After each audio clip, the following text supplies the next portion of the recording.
Hi friends, welcome to Tejas kitchen.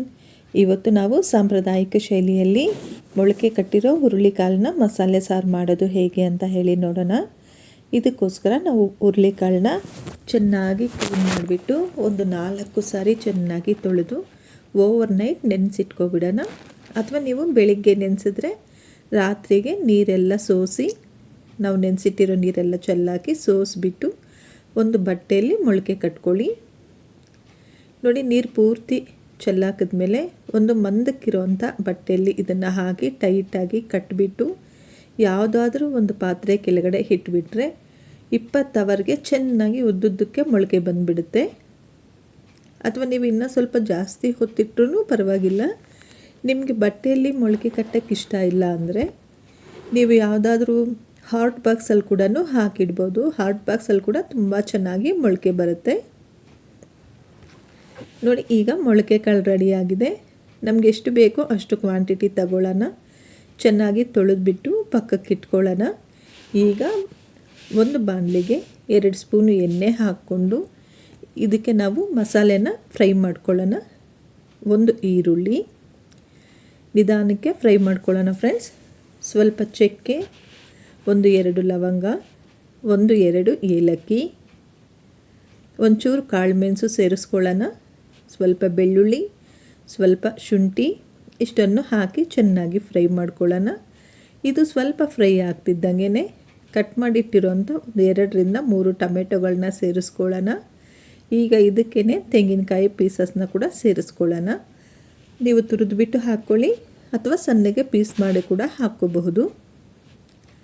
ಸ್ವಲ್ಪ ಕೊತ್ತಂಬರಿ ಸೊಪ್ಪನ್ನ ಕೂಡ ಸೇರಿಸ್ಕೊಂಡು ಲೈಟಾಗಿ ಫ್ರೈ ಮಾಡ್ಕೊಳ್ಳಿ.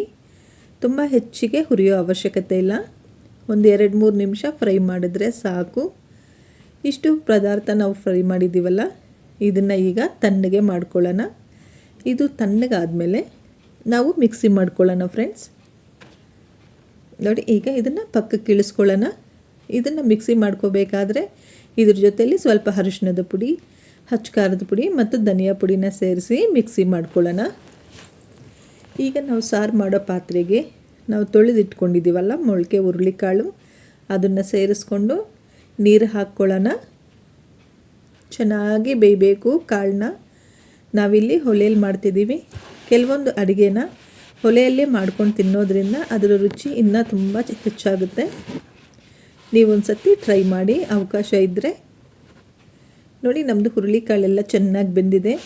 ನೀರು ನೋಡಿದ್ರೆ ಕಲರು ಎಷ್ಟೊಂದು ಚೇಂಜ್ ಆಗಿದೆ. ಹುರುಳಿಯಲ್ಲಿರೋ ಎಲ್ಲ ಸಾರ ಎಲ್ಲನೂ ಆ ನೀರಲ್ಲಿ ಇಳಿದಿದೆ. ಈಗ ಈ ಬೆಂದಿರೋಂಥ ಈ ಕಾಳು ಮತ್ತು ನೀರನ್ನು ಬಾಣಲಿಗೆ ಶಿಫ್ಟ್ ಮಾಡ್ಕೊಳ್ಳೋಣ. ಈಗ ಇದೇ ಪಾತ್ರೆಗೆ ಒಂದು 3 ಟೀ ಸ್ಪೂನಷ್ಟು ಎಣ್ಣೆ ಸೇರಿಸ್ಕೊಳ್ಳೋಣ. ಇದಕ್ಕೆ ಈಗ ನಾವು ಸ್ವಲ್ಪ ಜೀರಿಗೆ, ಸ್ವಲ್ಪ ಸಾಸಿವೆ ಹಾಕ್ಕೊಂಡು ಒಗ್ಗರಣೆ ಹಾಕ್ಕೊಳ್ಳೋಣ. ಸಾಸಿವೆ ಜೀರಿಗೆ ಚಿಟಪಟ ಆದಮೇಲೆ ಸ್ವಲ್ಪ ಕರಿಬೇವು ಸೊಪ್ಪು ಮತ್ತು ಕಟ್ ಮಾಡಿ ಇಟ್ಕೊಂಡಿರೋಂಥ ಒಂದು ದೊಡ್ಡ ಈರುಳ್ಳಿನ ಸೇರಿಸ್ಕೊಳ್ಳೋಣ. ಈರುಳ್ಳಿ ಚೆನ್ನಾಗಿ ಕೆಂಪಗೆ ಫ್ರೈ ಆಗಬೇಕು.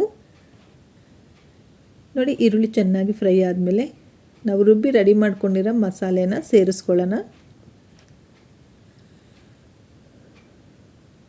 ನೀವು ಒಂದು ಸತಿ ಟ್ರೈ ಮಾಡಿ ಫ್ರೆಂಡ್ಸ್. ನಿಮಗೆ ನಮ್ಮ ರೆಸಿಪಿ ಇಷ್ಟ ಆಗಿದ್ದರೆ ನನ್ನ ಚಾನಲ್ಗೊಂದು ಲೈಕ್ ಮಾಡಿ ಮತ್ತು ಸಬ್ಸ್ಕ್ರೈಬ್ ಮಾಡ್ಕೊಳ್ಳಿ. ಈ ಮಸಾಲೆನ ಚೆನ್ನಾಗಿ ಫ್ರೈ ಮಾಡ್ಕೋಬೇಕು ಈ ಎಣ್ಣೆಯಲ್ಲೇ.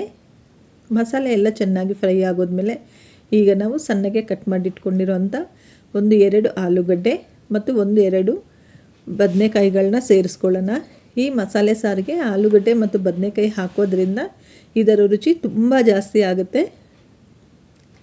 ನೋಡಿ, ಈ ಮಸಾಲೆನೇ 1-2 ನಿಮಿಷ ಆಲೂಗಡ್ಡೆ ಮತ್ತು ಬದನೆಕಾಯಿಗಳನ್ನ ಫ್ರೈ ಮಾಡ್ಕೊಳ್ಳೋಣ. 2 ನಿಮಿಷ ಆಗಿದ ತಕ್ಷಣ ನಾವು ಕಾಳೇನು ಬೇಯಿಸಿಟ್ಕೊಂಡಿದ್ವಲ್ಲ, ಆ ಕಾಳನ್ನ ನೀರು ಸಮೇತ ಇದಕ್ಕೆ ಹಾಕಿಬಿಡೋಣ. ನಾವು ಉಪ್ಪು ಹಾಕಿಬಿಟ್ಟು ಕಾಳು ಬೇಯಿಸಿದ್ವಿ.